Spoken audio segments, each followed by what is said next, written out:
Vamos continuar o nosso seminário sobre imortalidade da alma e vamos continuar nesta série de vídeos em que estamos lendo testemunhos de pessoas que deixaram de lado a imortalidade da alma. Hoje nós vamos ter também uma entrevista especial com Pablo Roni Benítez. Ele é um irmão evangélico que vive na Argentina. E antes dessa entrevista, eu quero ler mais alguns testemunhos para você. Veja outros testemunhos muito interessantes que eu recebi aqui no meu canal no YouTube e que mostra que realmente tem muitos filhos de Deus sinceros em todas as igrejas. Olá, meu nome é Márcio Festa. Meu nome é Márcio, eu gostaria de dar meu testemunho, pois acreditava na imortalidade da alma e isso sempre me causava dúvidas sobre o caráter de amor de Deus, ao deixar uma pessoa eternamente em tormento. Mas graças a Deus, pela mensagem adventista, Ele me libertou desta falsa teologia que tem deturpado o caráter de Deus. Que testemunho bonito, não é? E eu, aproveitando esse testemunho do Márcio Festa, eu quero dizer para você que depois que terminarmos esse seminário, eu farei um seminário somente sobre o inferno eterno.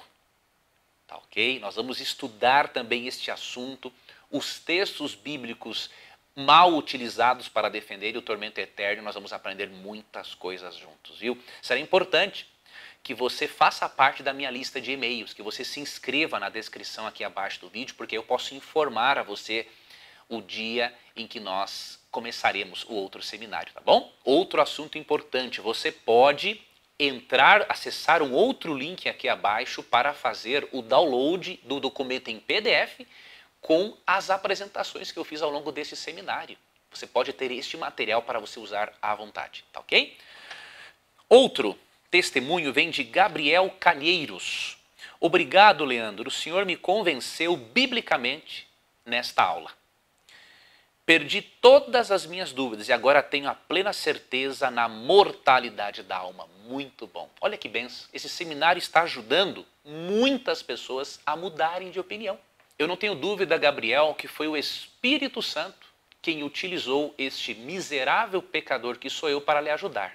Foi ele que clareou o assunto na sua mente. Graças ao Deus Espírito Santo, Gabriel, por ele atuar na sua mente, na mente de um filho tão sincero como você, para que você também aceitasse a doutrina bíblica da mortalidade da alma.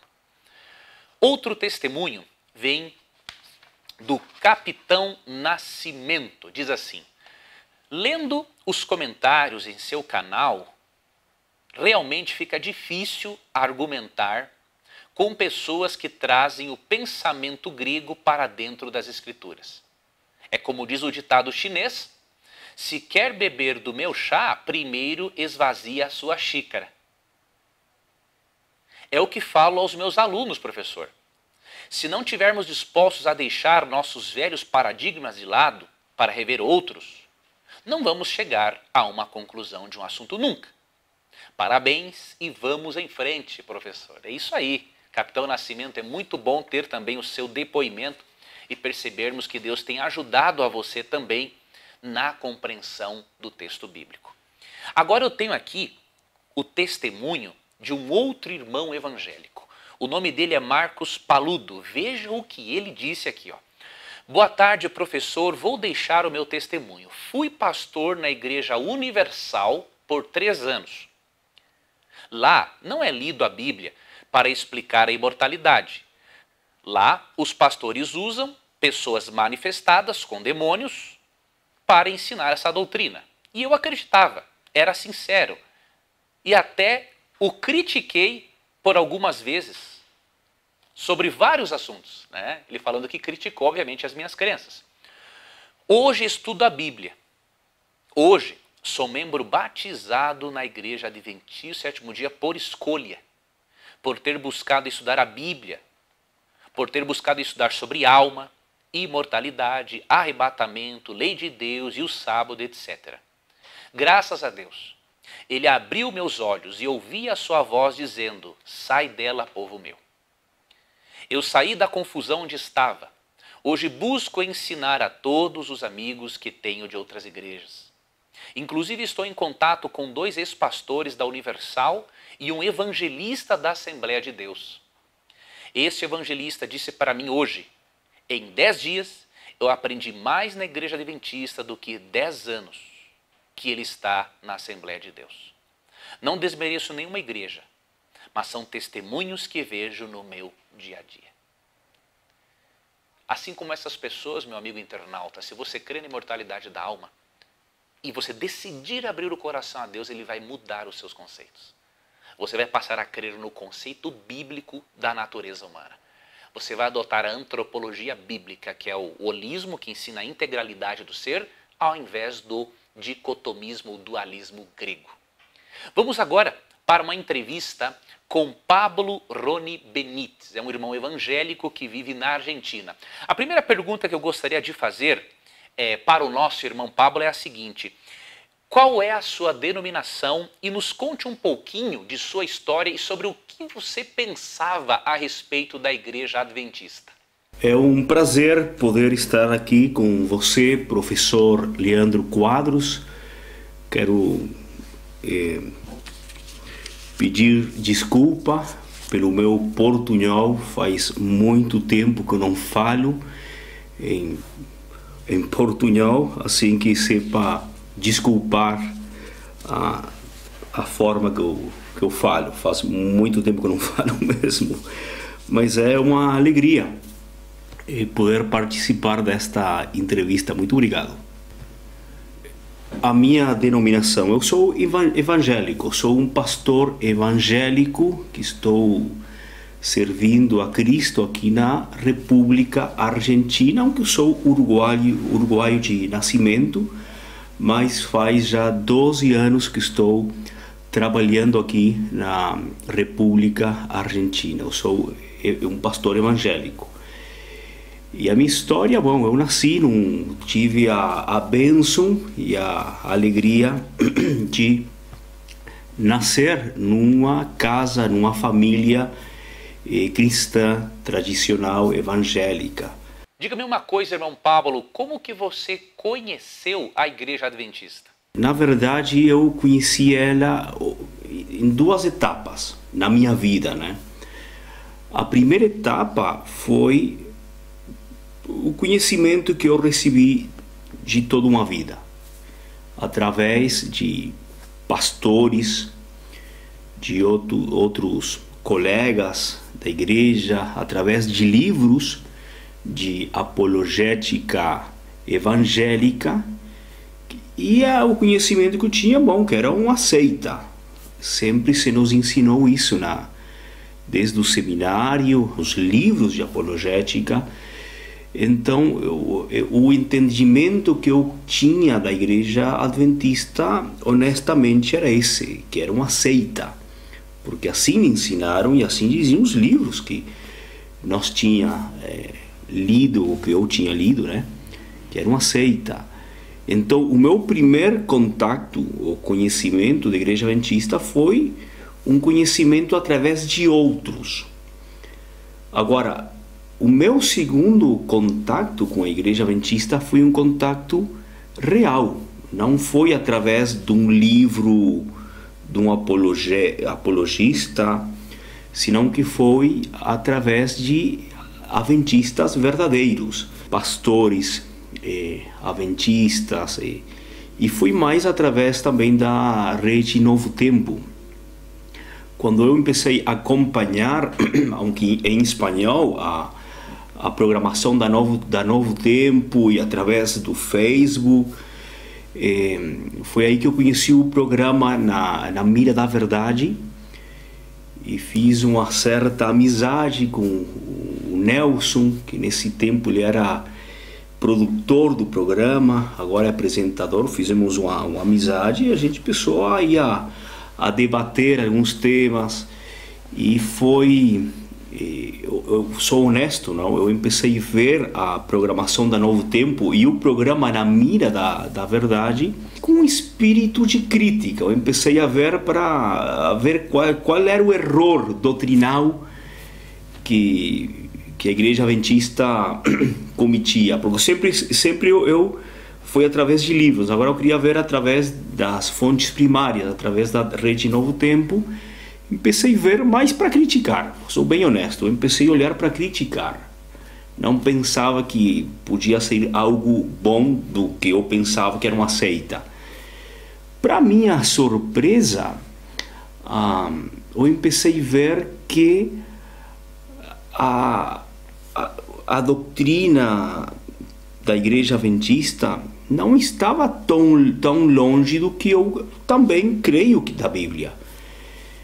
Então eu deixei de pensar que a Igreja Adventista é uma seita, porque as principais doutrinas da igreja, isso não vai te ensinar não me ensinou nenhum livro de apologética evangélica, senão que eu, vendo a programação da Novo Tempo e vendo alguns livros também da Igreja Adventista, eu pude observar que é impossível que a Igreja Adventista seja uma seita, porque as doutrinas fundamentais da Igreja Adventista está em linha com a Bíblia e com o cristianismo tradicional evangélico também.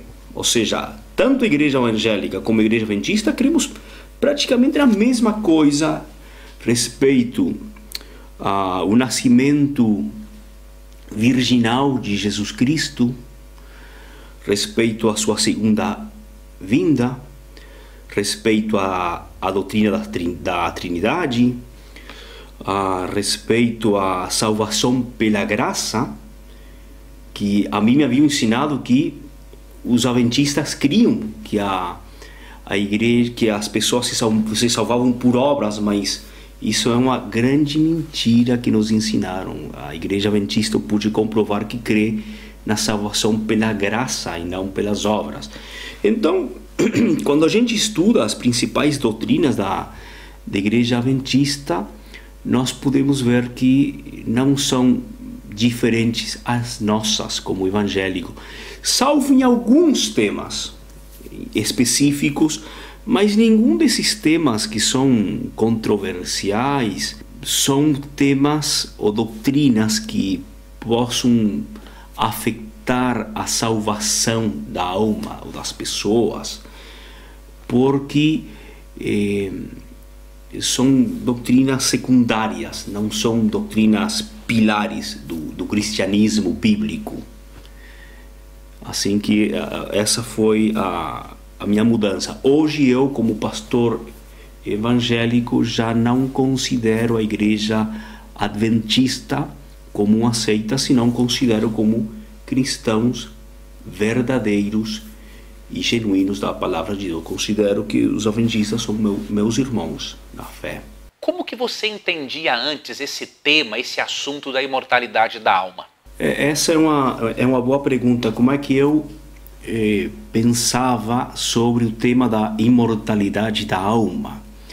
Bom, o meu pensamento era um pensamento tradicional evangélico, que a alma era imortal, que Deus nos criou com alma e que essa alma não pode morrer, e como consequência as pessoas que vão para o inferno, porque perderam a salvação através de Jesus, elas vão estar sofrendo eternamente, nunca vão morrer, porque a alma não pode morrer, a alma é imortal. E esse era o conceito que eu tinha sobre a imortalidade da alma, porque assim eu fui ensinado, assim diz todos os livros de apologética cristãos evangélicos. Então, como todos os evangélicos, eu também pensava que a alma era imortal. Que versículos ou argumentos mais contribuíram para você mudar de opinião? Foi realmente estudando a Bíblia e prestando muita atenção nos versículos que você, professor Leandro, dava aí no programa Na Mira da Verdade, em espanhol. E eu comecei a estudar e também a debater um pouco o tema com o Nelson. E eu sempre tive posicionamento que a verdade não teme a investigação. Então, como eu cria que estava na verdade, eu vou investigar o tema sem nenhum temor, porque a verdade não deve temer a investigação. Então, eu comecei a investigar e a estudar mais profundamente esses temas, e também com a mente aberta. E, para minha surpresa, eu tive que reconhecer que a doutrina da imortalidade da alma não é uma doutrina bíblica, por mais que alguns colegas meus devem estar vendo aqui esta reportagem e dizer como é que ele pode falar isso aí. Mas, na verdade, eu não estou sozinho neste posicionamento. Por exemplo, há um grande apologista, eu acho que ele é da Inglaterra, John Stott, e ele também pensa desta forma. Qual foram alguns dos versículos que me fizeram cambiar de opinião respeito a esse tema? Bom, foram vários, não? Um deles, se o tempo permite que eu leia, um desses temas está no livro de 1 de Timóteo. Eu já vou avisando que eu tenho aqui a minha Bíblia em espanhol, eu não tenho Bíblia em português. 1 de Timóteo 6, 16. El único que tiene inmortalidad, que habita en luz inaccesible, a quien ninguno de los hombres ha visto ni puede ver, el cual sea la honra y el imperio sempiterno. Amém. Então, primeiro, a Bíblia diz que a imortalidade é de Deus, é um atributo de Deus. E diz que o único que tem imortalidade, é o único que tem imortalidade. Como a gente entende a palavra único? Porque um diz, bom, os anjos também são imortais, o homem também é imortal. Bom, quando a Bíblia fala de único que tem imortalidade, referindo-se a Deus, o que está dizendo é que Deus é o motor primário desse atributo, ou seja, esse atributo é dele, não é meu. Quem tem imortalidade eterna é Deus. E Deus comparte esse atributo da imortalidade da alma com quem Ele quer. Ou seja, o atributo é de Deus e Ele comparte esse atributo com quem Ele quer. Neste caso, Ele comparte esse atributo com os salvos. E somente com os salvos. Noutra parte da Bíblia, por exemplo, fala... eu não anotei aqui o texto, mas é uma parte da Bíblia que também fala, eu acho que está lá em Romanos, que diz que nós devemos buscar a imortalidade.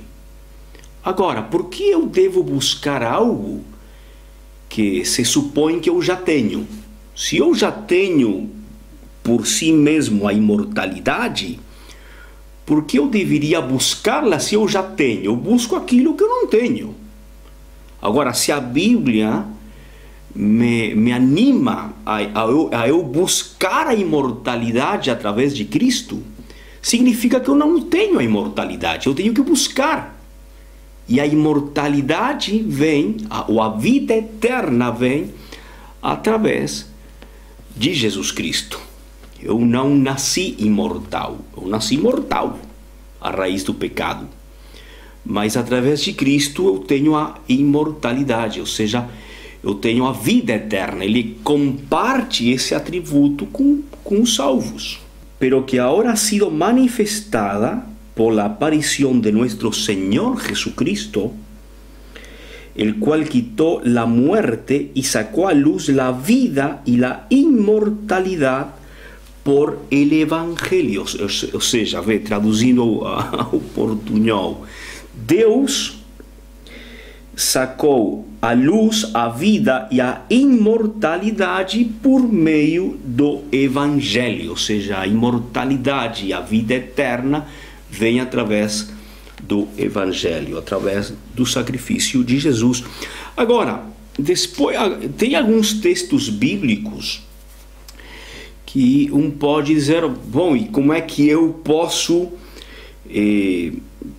à luz desses textos, como é que eu posso não crer na imortalidade da alma, se a Bíblia fala, por exemplo, lá no livro de Apocalipse, fala da fumaça que não se apaga por os séculos dos séculos, ou também eu acho que em Marcos, capítulo 9, verso 44, fala, donde el gusano de ellos no muere y el fuego nunca se apaga. Então, como é que se o castigo eterno, como fala Apocalipse, onde a fumaça estará por os séculos dos séculos, se o inferno é eterno e a fumaça está existindo pelos séculos dos séculos, então também a alma tem que ser imortal, porque se o inferno é eterno, a alma deveria ser eterna. Assim eu também pensava. Agora, para nós entender esse texto, nós temos que ler outros textos da Bíblia, onde usa uma expressão idêntica, um sinônimo, algo parecido. E, por exemplo, se nós vamos ao livro de Isaías, capítulo 34, verso 10, nós vamos encontrar aqui algo muito interessante. Isaías 34, 10 diz o seguinte: não se apagará, eu empiezo a ler desde o verso 9, y sus arroyos se convertirán en brea y su polvo en azufre y su tierra en brea ardiente. No se apagará de noche ni de día, perpetuamente subirá el humo, de generación en generación será asolada, nunca jamás pasará nadie por allá. E aqui está falando do castigo de Edom. E o texto fala que a fumaça nunca se apagará. Nunca se apagará. Agora, se a gente passa pelo território que ocupou Edom, aí já não existe mais fogo, já não existe mais fumaça, ou seja, não é algo literal.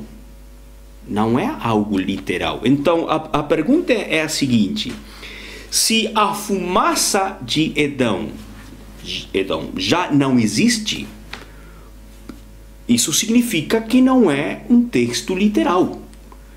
Agora, por que deveria ser literal o texto de Apocalipse, quando fala que a fumaça nunca se apagará, o fogo nunca se apagará, quando outro texto idêntico sim se apagou?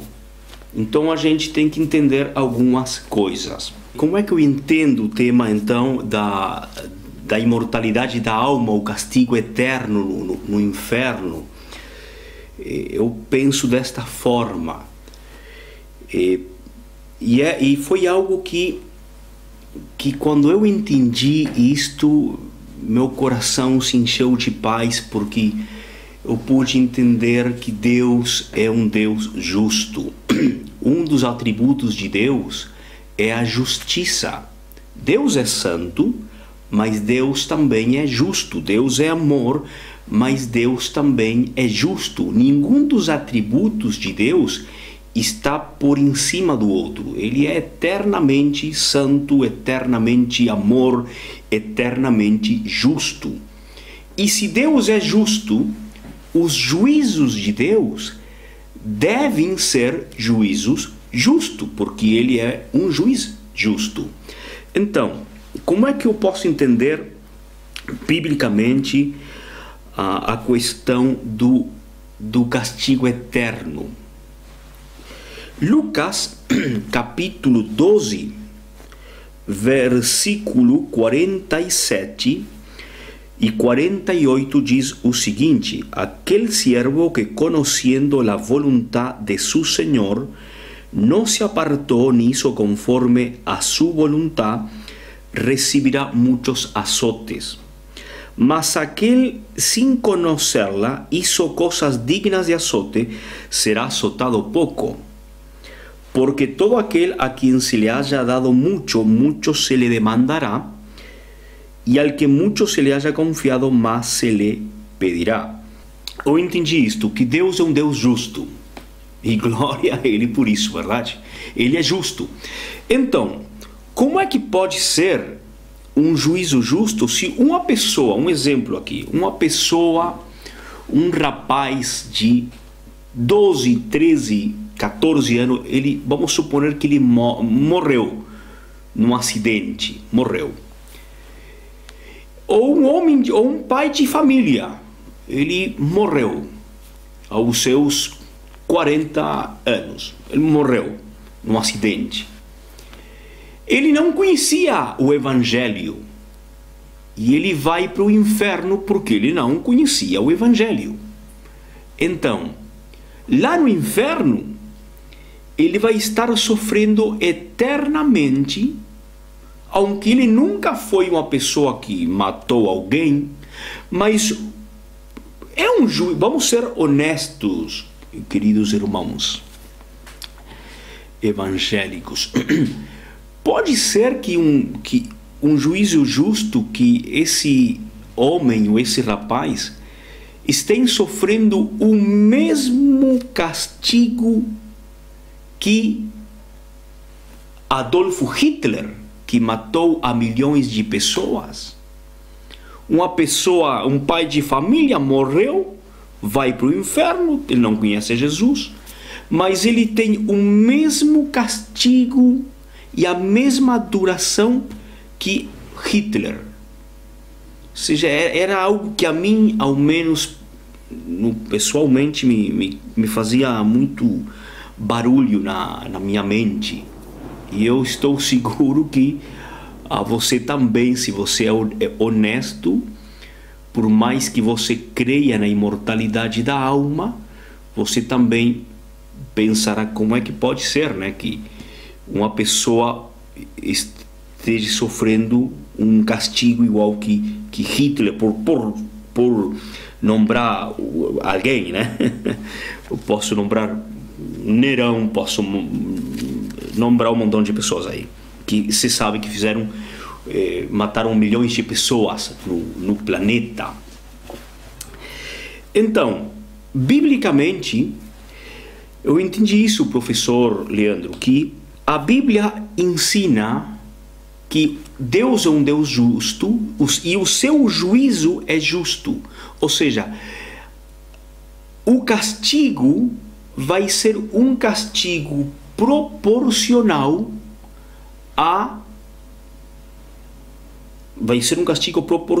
ao pecado da pessoa.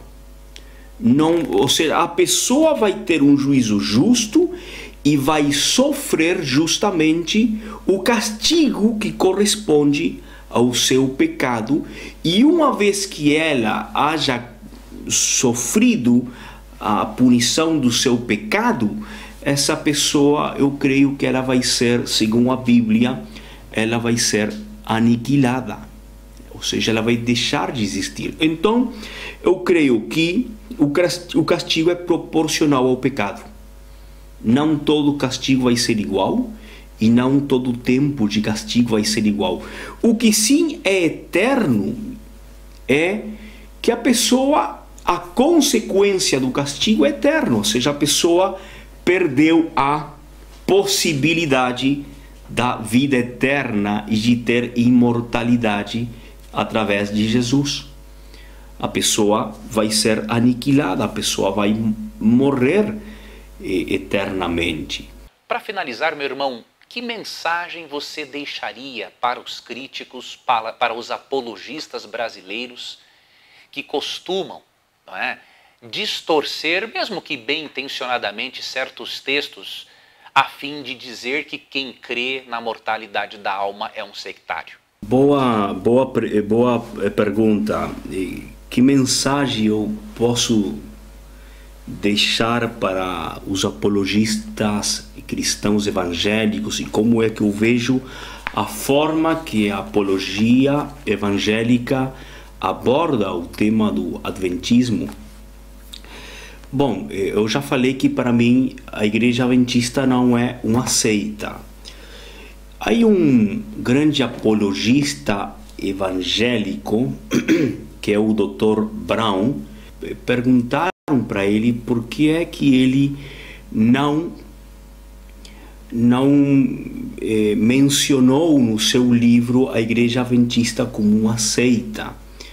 A resposta deste grande apologista é muito interessante, aunque muitos cristãos evangélicos não conheçam, mas a resposta é muito interessante. Ele disse que em todas as doutrinas cardinais da Bíblia, como por exemplo a concepção milagrosa, o nascimento virginal, a crucifixão, a ressurreição, a ascensão ao céu, a divindade de Cristo, a doutrina da Trindade, da salvação da alma, do Espírito Santo, da Igreja, a Igreja Adventista é fiel ao ensino bíblico, ao ensino tradicional,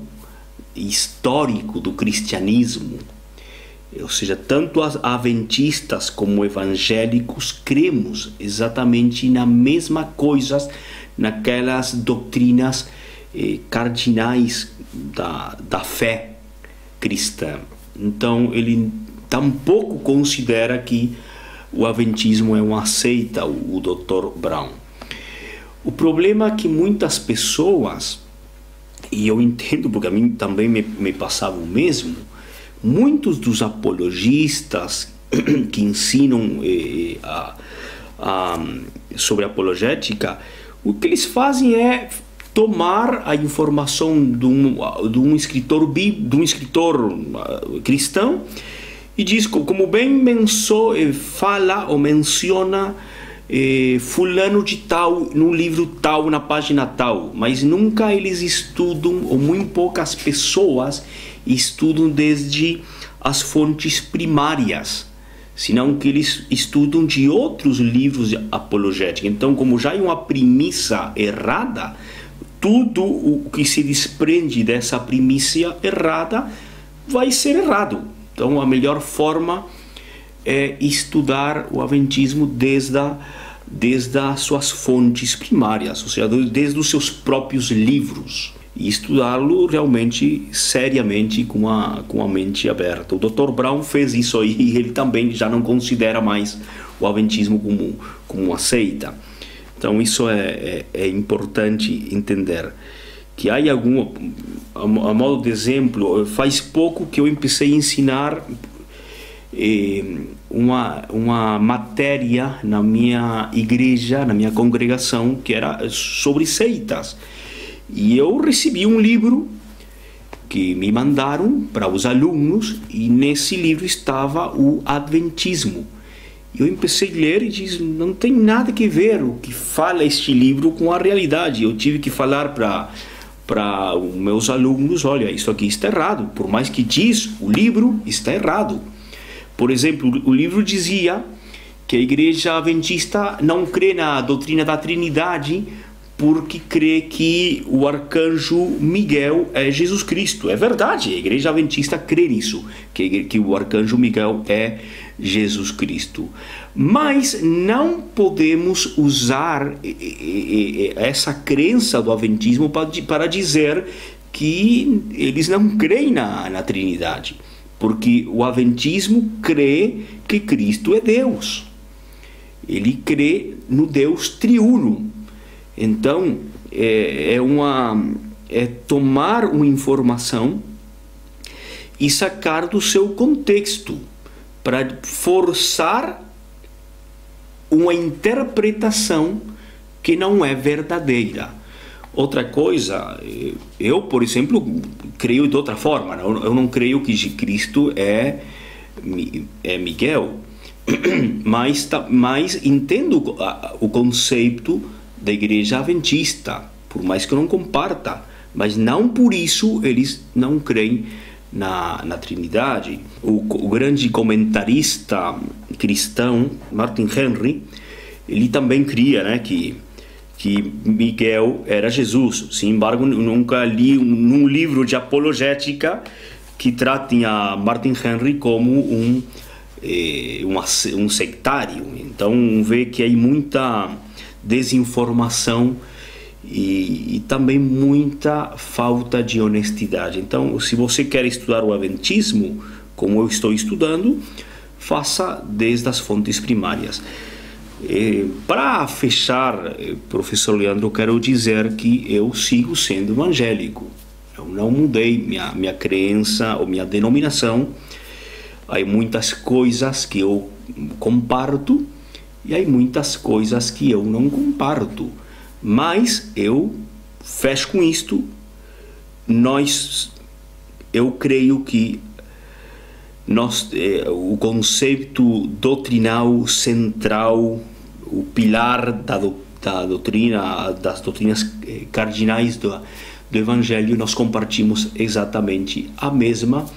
E muito obrigado, porque no tema da imortalidade da alma, o sofrimento eterno no inferno, vocês me ajudaram a cambiar a minha concepção bíblica, e agora eu entendo mais que nunca que nós servimos a um Deus fiel e não a um Deus terrorista, senão a um Deus fiel. E Jesus Cristo é o único caminho para que nós tenhamos a imortalidade, a vida eterna. Muito obrigado, professor Leandro, por esta oportunidade, por esta entrevista. Espero que o meu portunhol ao menos se possa entender um pouco aí. Mas muito obrigado, que Deus abençoe a sua vida. Tchau, tchau. Muito obrigado, Pablo, por sua entrevista. Foi muito importante conhecermos um pouco da sua história, dos textos bíblicos, argumentos que ajudaram a você a mudar de opinião. Deixa eu falar com você uma coisa, amigo internauta. Você está percebendo nesses testemunhos, nessas entrevistas, que Deus tem ajudado muitas pessoas a deixarem de lado a doutrina da imortalidade da alma. É uma doutrina grega que entrou no cristianismo, especialmente por influência de Agostinho, que gostava muito de ler e estudar as obras de Platão. Porém, não é uma doutrina bíblica, como nós estamos percebendo ao longo de todo esse seminário. Eu queria que você fizesse uma pergunta para os centros apologéticos aqui no Brasil, que gostam de malhar os adventistas e dizer que os adventistas são heréticos, diríamos assim, por crerem na mortalidade da alma. Eu queria que você perguntasse a tais pastores o seguinte: quantos depoimentos, quantas histórias reais vocês poderiam compartilhar conosco de pessoas que deixaram de crer na mortalidade da alma e passaram a crer na imortalidade da alma? E eu gostaria que algum pastor, algum apologista, não apenas desse os nomes, mas também nos apresentasse entrevistas com essas pessoas e nos mostrasse os argumentos que levaram eles a deixarem de lado a mortalidade da alma para aceitar a imortalidade da alma. Porque ao apresentarem esses argumentos, nós podemos aqui contrastar se os argumentos que eles descobriram são melhores ou piores do que os argumentos aceitos por aqueles que deixaram de crer na mortalidade da alma e passaram a crer na mortalidade da alma. Eu convido, faço esse bom desafio com respeito e com carinho, mas apresente esse desafio para que nós possamos continuar esse estudo, fazermos um contraponto entre os argumentos imortalistas que convenceram pessoas a se tornarem imortalistas, fazendo um contraponto com os argumentos mortalistas que convenceram os imortalistas a crerem na mortalidade da alma. Estaremos aguardando esses centros apologéticos aqui no Brasil, esses apologistas, né, que dizem apresentar uma doutrina bíblica, que na verdade não é bíblica. Vamos aguardar essa resposta e vamos aqui seguir os nossos estudos e com certeza, tendo esses depoimentos, nós iremos contrastar a argumentação dada a eles com a argumentação que nós apresentamos aqui a tais pessoas que mudaram as crenças delas.